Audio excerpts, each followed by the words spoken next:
Wymagania Windows 11 to procesor w miarę nowej generacji, platforma TPM i takie tam, trochę to bez sensu, bo jest masa super fajnych i wydajnych komputerów, które pociągną Windows 11 bez większego problemu.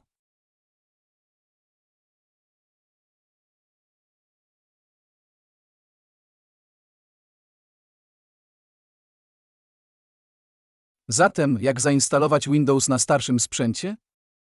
Zabieg ten wymaga posiadania pendrive z Windows 11 i dokonania drobnych modyfikacji na nim. Zmiany są uniwersalne i nie zmieniają na stałe naszego pendrive'a instalacyjnego. Tutaj drobna uwaga, nie da się tym sposobem zainstalować Windows 11 od zera, tylko z poziomu już uruchomionego Windows 10.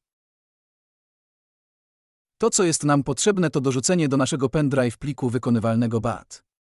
Plik jest dostępny na naszym repozytorium GitHub. Link do repozytorium w opisie filmu.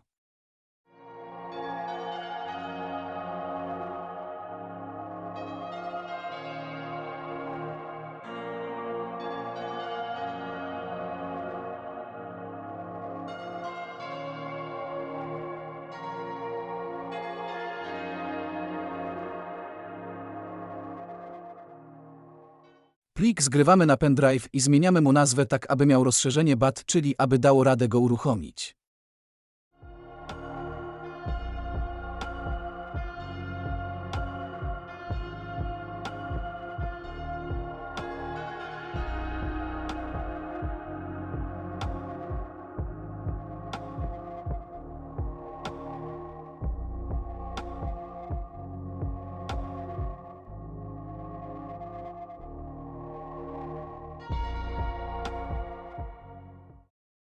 Z naszego Windows 10 uruchamiamy instalację Windows 11 z pendrive.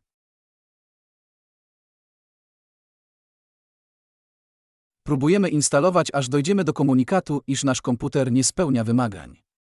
Swoją drogą, aż przykro patrzeć, procesor Xeon, 32 GB RAM i komputer skazany na kasację, bo Microsoft mówi, że nie.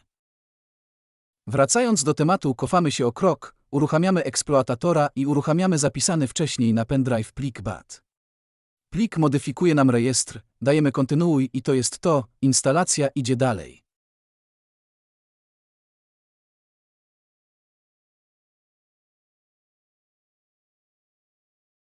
Dalej to już bez problemu zainstaluje nam się bezproblemowo Windows 11.